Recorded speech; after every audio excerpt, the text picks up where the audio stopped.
What's up, ladies and gents? My name is Parvin. I'll be guiding you through some action-packed plays submitted by players from around the world. I invite you to sit back, relax, and most importantly enjoy as we head into this episode of our League of Legends Top 5 Plays. Starting things off at our number 5 play is K Nhesty on Diana with a 1v2 battle in mid lane. At the beginning we see Zac hidden around the corners. He starts Elastic Slingshot, but Diana jumps in on Kassadin first. He teleports away, but after the silence she dives in for the kill, but in return the tower chunks her down with the help of Zac. Right before she goes down, an amazing shield keeps her alive as Zac tries to break through it, but the third ball collides, returning a fresh shield to her, which allows her to somehow break down Zac into his passive. A combination of perfect limits and timing allow Diana to 1v2 despite a huge disadvantage.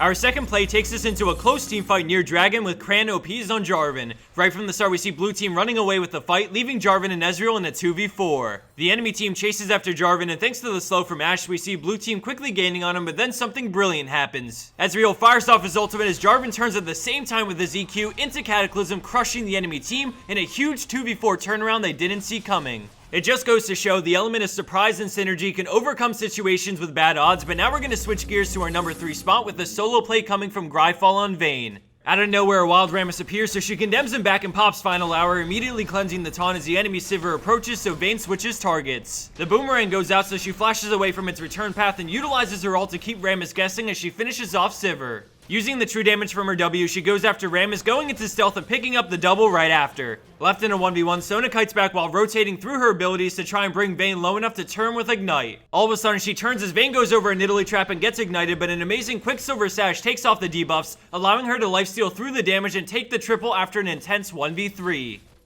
Coming in at our number 2 play is Minion 123 on Orianna with a huge turnaround team fight. At the start we see blue team falling back because their support split up and they need to regroup. As the enemy team chases, Orianna sees an opening and instantly shoots her ball in, landing a devastating 5-man shockwave into dissonance into Hecarim's ult, fearing them all. The rest of the fight ensues, and from here it's all downhill for red team as they tried to recover and fight, but the back-to-back ults were way too much, resulting in a clean ace for blue team.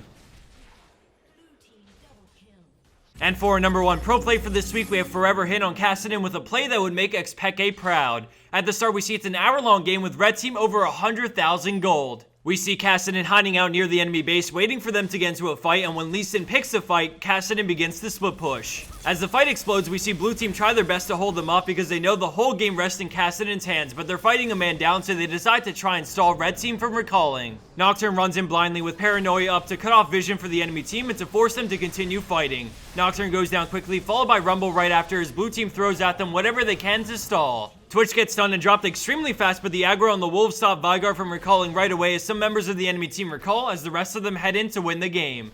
Kassadin takes down the first Nexus tower and switches to the others. We see Veigar and Zev recalling on the map. This is it, do or die for either team. Xpeke, we need you. Veigar runs in with Home Guard into an immediate stun on Kassadin as he loads up his full combo, but a quick Zhonya's negates most of the damage, leaving him at half health. He jumps away with the Seraph shield and then flashes the Shuriken to win the game just in the nick of time and with barely any health. Let's check that out one more time as he Rift walks away and then reads the Zed Living Shadow swap and instantly flashes, single-handedly taking down the Nexus for his team.